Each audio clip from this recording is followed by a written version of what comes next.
The items that we're going to discuss today are as follows. I'm going to give you a brief introduction to Sage 300C. We're going to chat about what's new in Sage 300 2017 version. There'll be a brief product demonstration. We'll then have a look ahead into what's coming in 300C in the next year. We'll have a look at what's new in Sage CRM and specifically version 7.3. And we'll discuss how you can upgrade to 300C, and then we'll have some questions at the end. So before we can introduce 300C, we really need to start with Sage 300. Sage 300 has a database server, it has a business logic layer, and you access using an interface which is currently Windows-based. As you can see from the diagram, we have the same platform, the same business logic. We still have the user interface being Windows. However, we've added web screens for users to be able to enter the system in that way.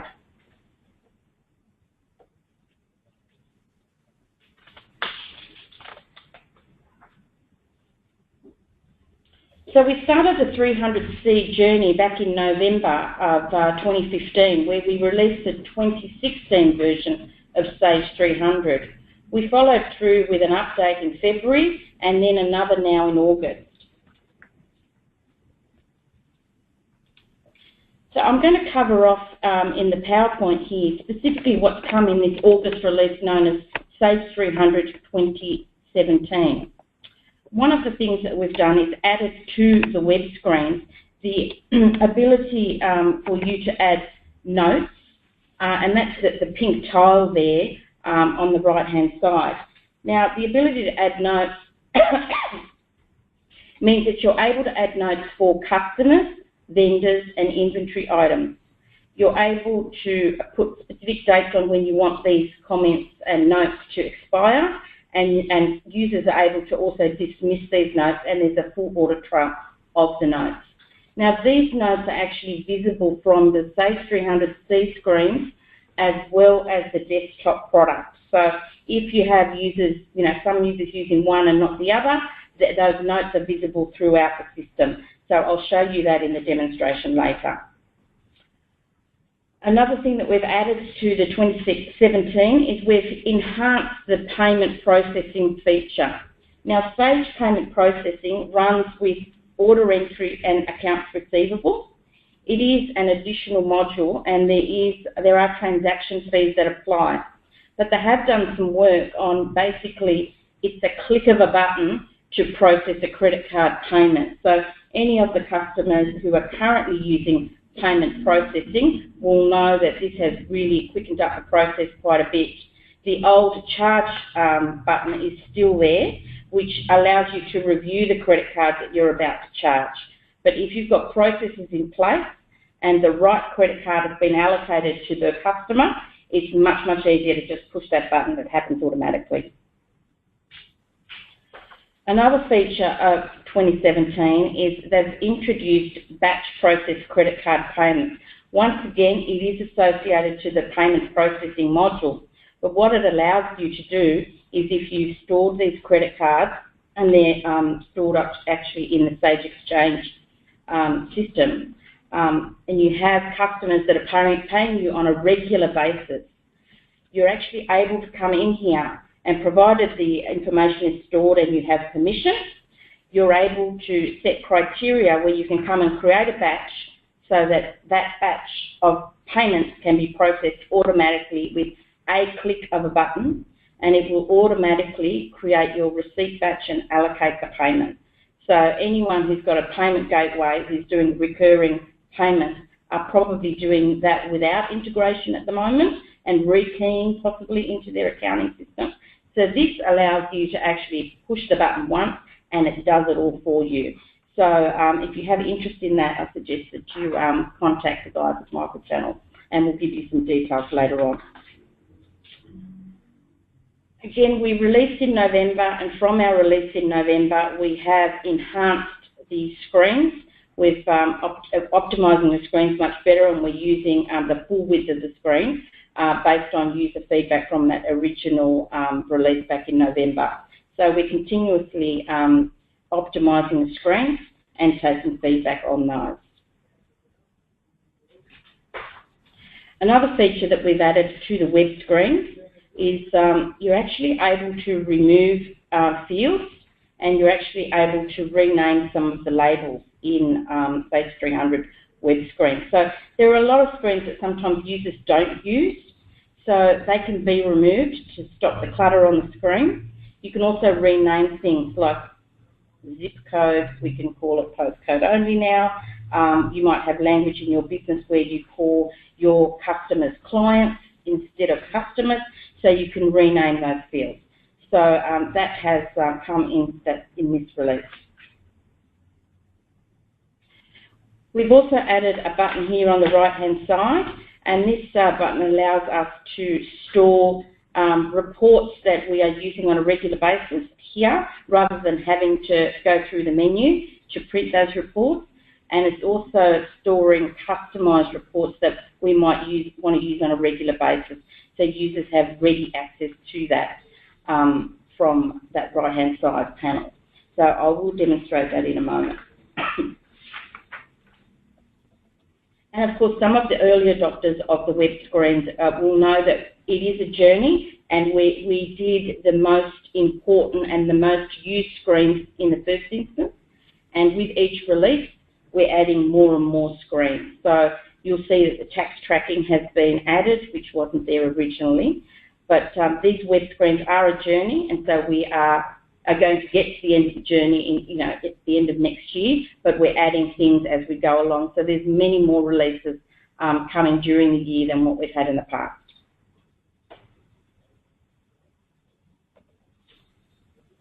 So as you can see, I've entered here using my Google Chrome. So you're able to use a web browser to use Sage 300C.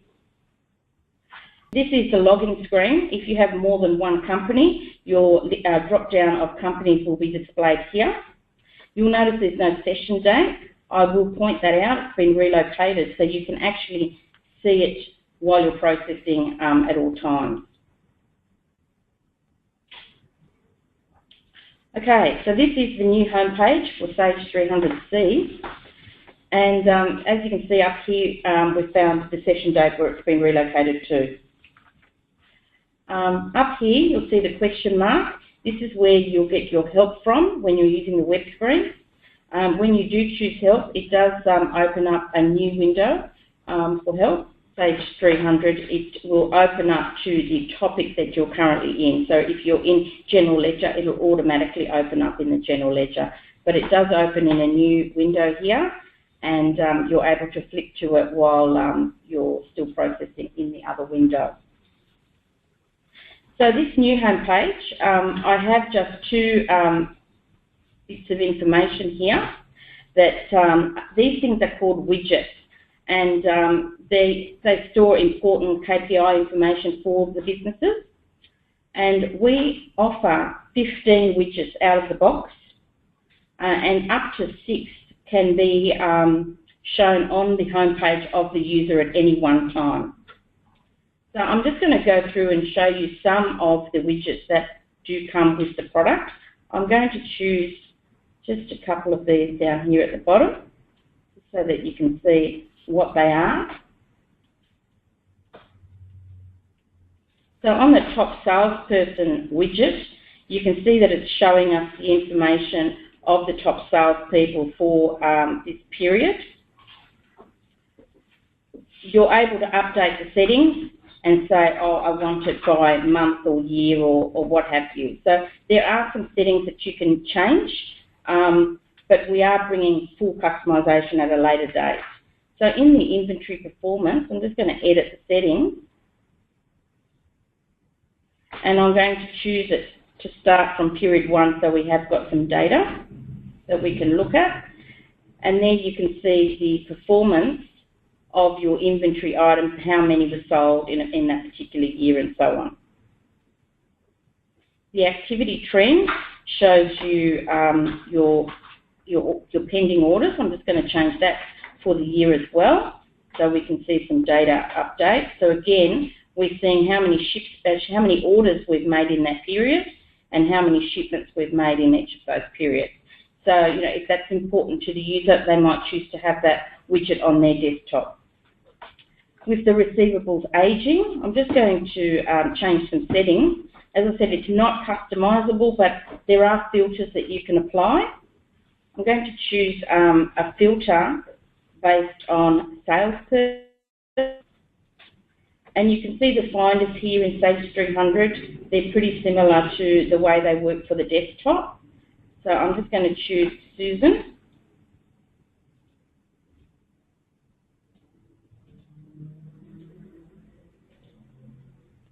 And I'm going to save that. So now my receivables aging is just for Susan. Because of that, I'm going to rename it. So just small items that you can change.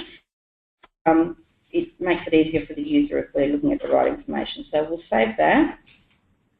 And then from this aging, you're actually able to drill down into the report that has created the aging. So from here, you also have an option to open that report.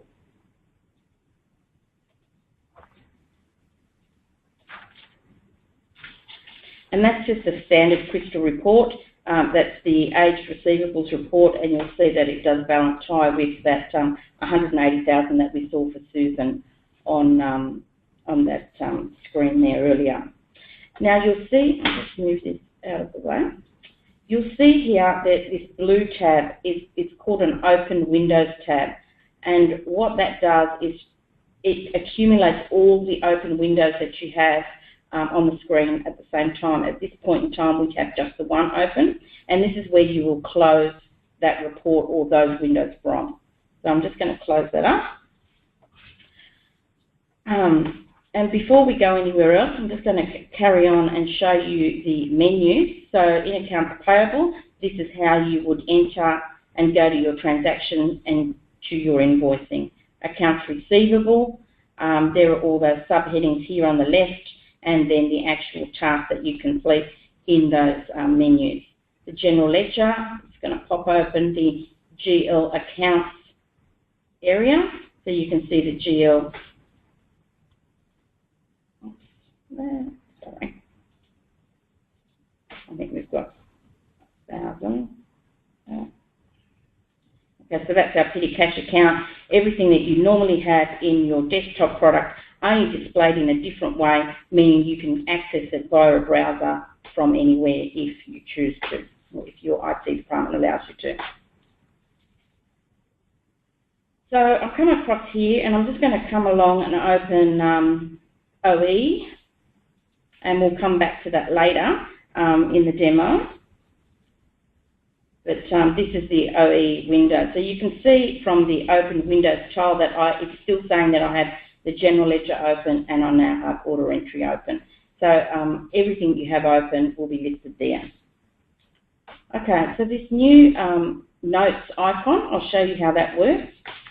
So we are going to choose customers. I'll do an example of that. I'm going to choose Ronald Black, who's our customer.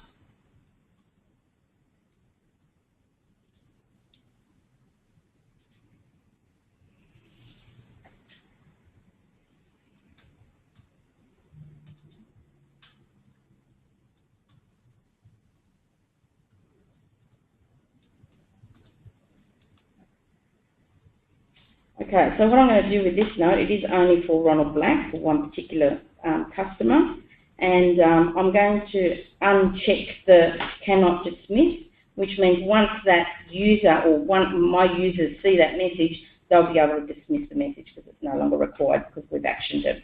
So I'll save that.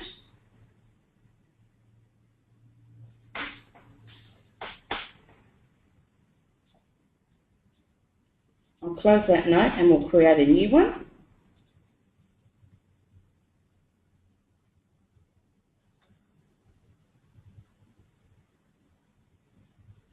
So this particular one, we will put it on an inventory item. I'm going to choose the finder here, and I'll just use the fluorescent desk lamp. And I'll save that.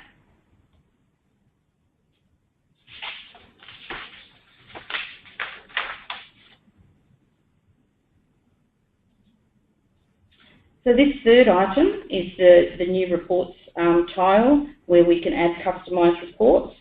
So it's just a case of add reports, give the report a name, and you need to browse to add a report, and your administrator will need to do that.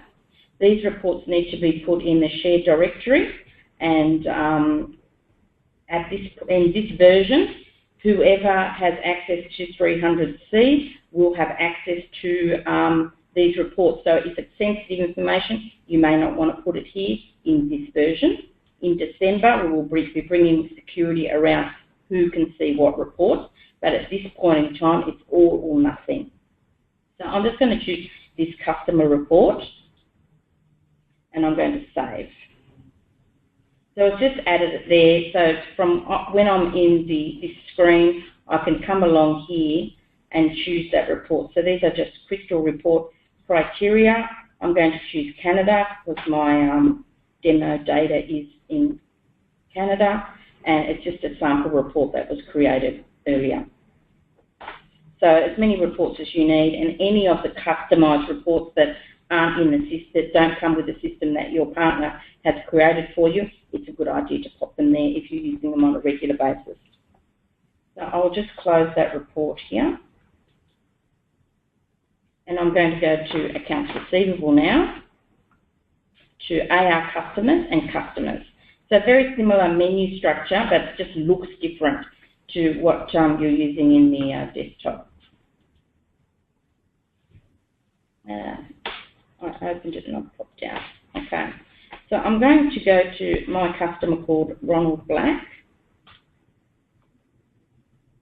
and you'll see that note has popped up on the right-hand side, telling me to get the credit card information from this customer.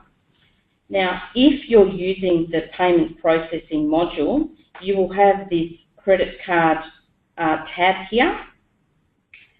And what this allows us to do, I'll just quickly add a credit card. It's a Visa card.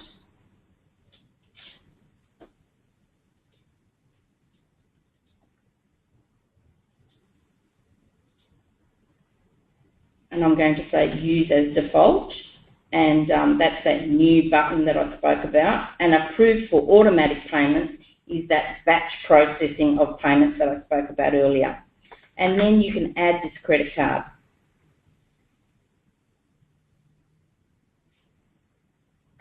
So you'll see that a new screen has popped up. This is the Sage Payment Solutions screen. So I'm going to key in a credit card, but the credit card information is not going into my ERP. It's actually going into the Sage Exchange Vault. So we are not storing information with the ERP on site. So this is a demo credit card number. And I'll just change the date and submit that. So that actually does a check to make sure that that credit card is actually valid. And all that is saved here are the last 4 digits and the expiry date. So I'm going to save that.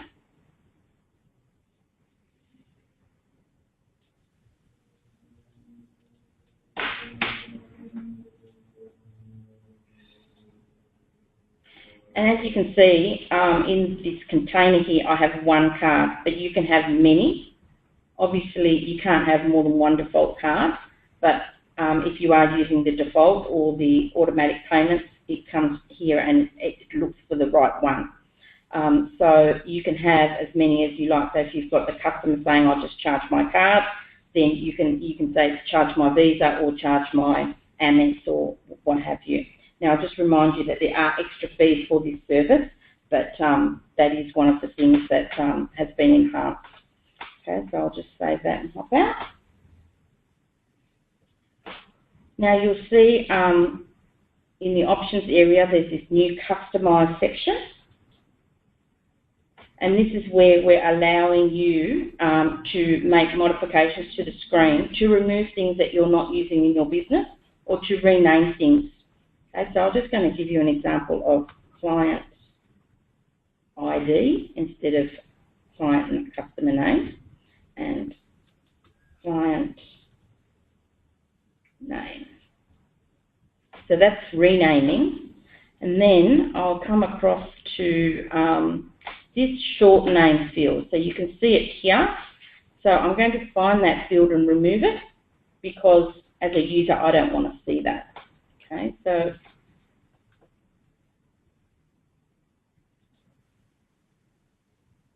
and it's both. There's two fields that we need to remove. One is the label where it says short name and one is the actual box. So you'll just take those off and they won't be there. So if I save that, they won't be on the screen, and if you really make a mess, you can choose restore. So it's not all lost. Okay, so I'll just choose save, and you'll see that that short name has gone. So especially if you've got new users or you want to minimise what's on the screen, it's a good idea to remove everything that they don't need to use, and you can get Microchannel to do that for you, or if you've got super users in your business, they can do that for you as well. Okay.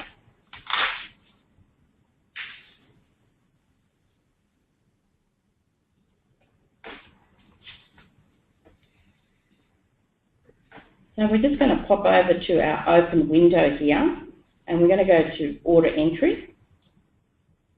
And I'm just going to process an order entry order for you so that you can see how the screens look and how you would be processing in the order entry module. So first of all, we're going to choose customer 1100, and you'll see the new arrow button. And the reason for the new arrow button is that because we're allowing all sorts of browsers and all sorts of devices to access Safe 300C through a browser, we've added these buttons so that if you're using a tablet and you're going to use your finger, that's how you need to get to the next field because you're not going to have a mouse. So that is the reason of this new button that you're seeing there. And okay.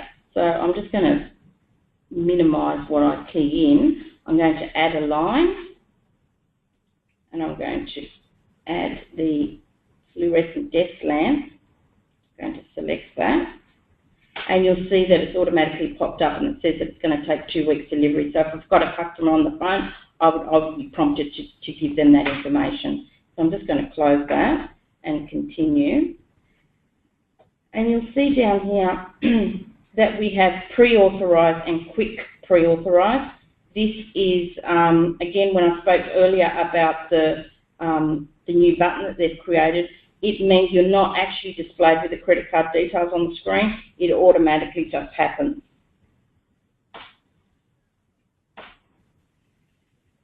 Okay, so I'll just order 10 of these and post. Okay, so pretty similar, but just you're accessing it in a different way. This is giving me the opportunity here to print the order. I won't for time's sake, so I'll say no.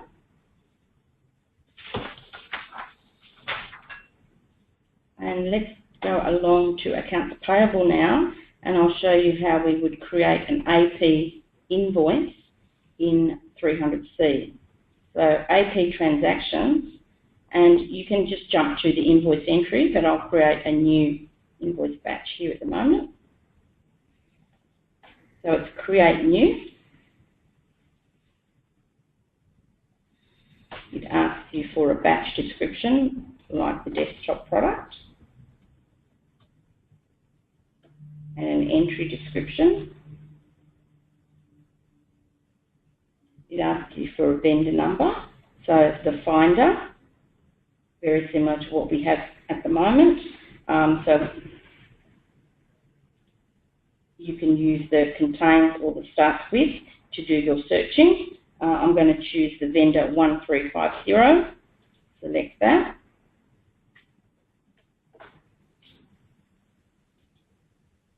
My document number.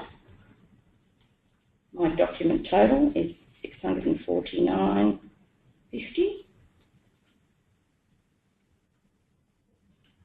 I automatically have a distribution code on this vendor, supplier, sorry.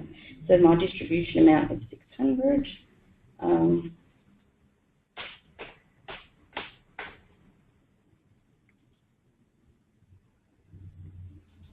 once again, you have the optional fields that you do have in the current desktop system, the rates if you're using multi-currency, and you have the total that you're able to review prior to saving, okay, and posting.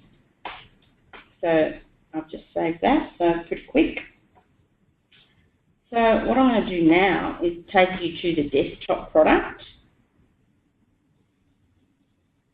which we have here. So I'll just open the desktop product, and you'll see that there is a new notes area up here. So those notes that we put in to the web screens are also available to users on the desktop product. So I'm just going to go into OE transactions and order entry,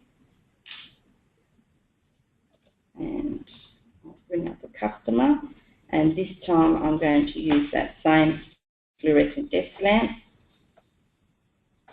and you'll see that my notes are over here, and it's telling me that it's going to take 2 weeks delivery. So it's not only available in the web screen, it's available throughout the system. I'll just close that there. So I'll just go to accounts receivable and take you to the transactions, to the receipt batch. And I'm going to open this up and just call out the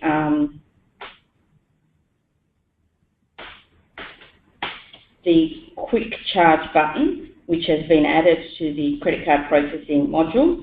So by choosing charge, it actually makes you come review this information and choose process payment. By doing quick, it will automatically do that payment without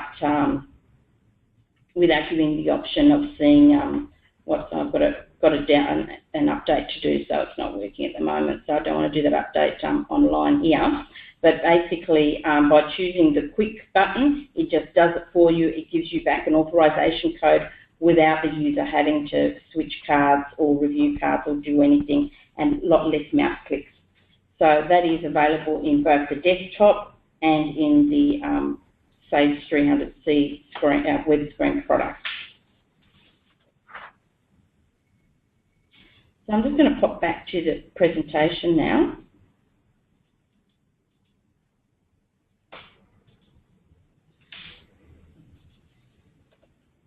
And continue and have a look at what's happening in the year ahead. So in the next release, we have Sage Intelligence Reporting Cloud. So that's going to give us the ability to create financial reports. So for users who already have 300C, they will know that they either need to go and use Sage Intelligence in the desktop product, or they can use a financial reporter. However, in the next release, you don't need to go into that. You can continue using your web screens, and there will be Sage Intelligence Reporting Cloud, which will be an on-premise product, but it will be run through the browser. So you won't need to go back to the desktop to do that.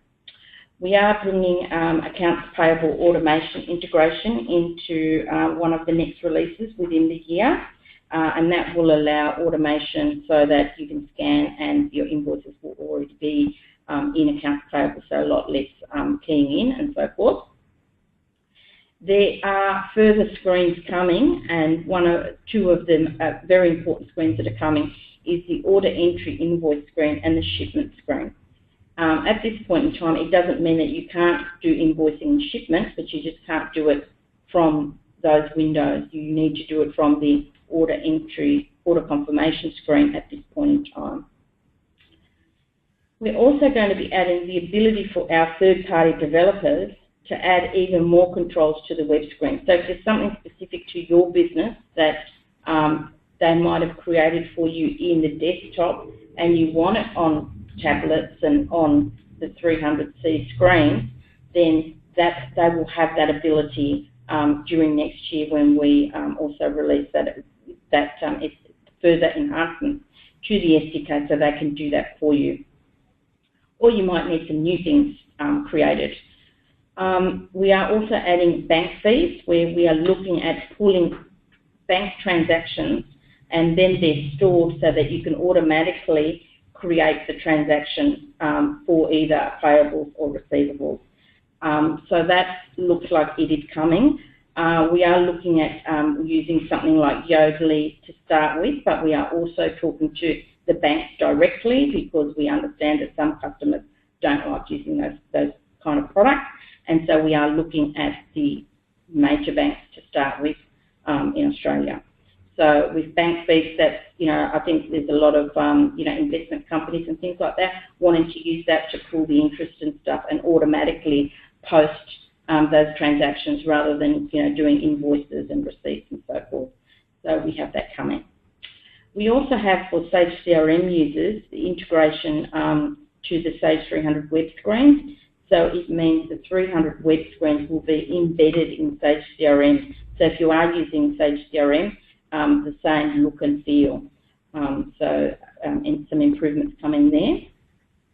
We also have e-invoicing, and that's the ability to provide your customers with like a self-serve so they can look up their own invoices and so on. It's not, and we are looking into providing the payments functionality, but in the first instance, it's about getting your invoices down and so forth.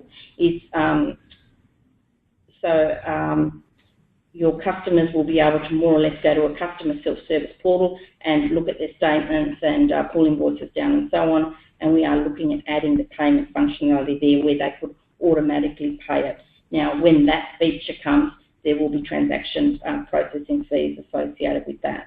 But just for the viewing of the invoices and so forth, there isn't. We're also going to be adding more screens. Again, when we say a complete financials, there are a couple of screens that aren't there, like GL security at the moment. So there's standard security that's there, but you can do security on each individual account and so on. So those screens will be coming by the end of next year, and many of them will be coming in this next December release. And of course, we have even further customisations coming. So our business partners or our third-party developers are going to be able to customise workflows for customers using the web screens. So there's a whole lot coming in the coming year, and there'll be, I think there's a December release, an April release, and an August release.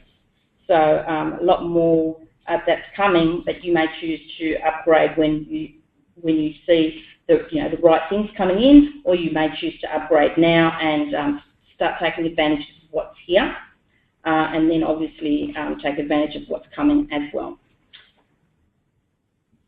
So with those of you who are using Sage CRM, I'm just going to touch very briefly on Sage CRM. We are up to version 7.3, Service Pack 3 at the moment. That was released just last month. We've had 2 releases during this year as well, and we have a further release coming in November.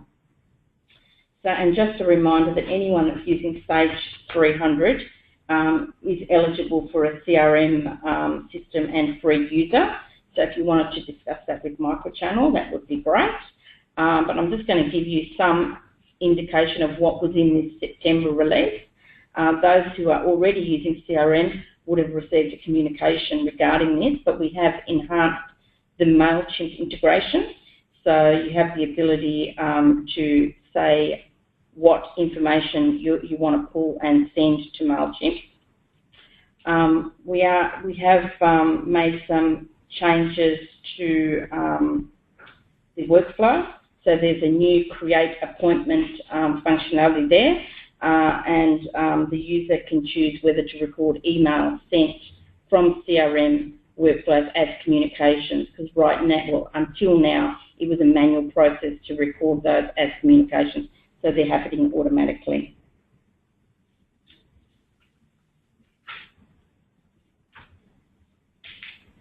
So let's get back to 300C, and just to reiterate what it is. 300C allows anytime access to transactions in real time. It does not replace the current version of Sage 300. It sits on top It's using the same database, same business logic, and some users may prefer to use the desktop, and some users may prefer to use the web screen. But it does allow those users to use the web screen outside of the office if the IT department is allowing them to do that. So of course you've got all of those widgets so that you can have a look at those widgets on your homepage as you log in every day. So that can still quite useful and important KPIs.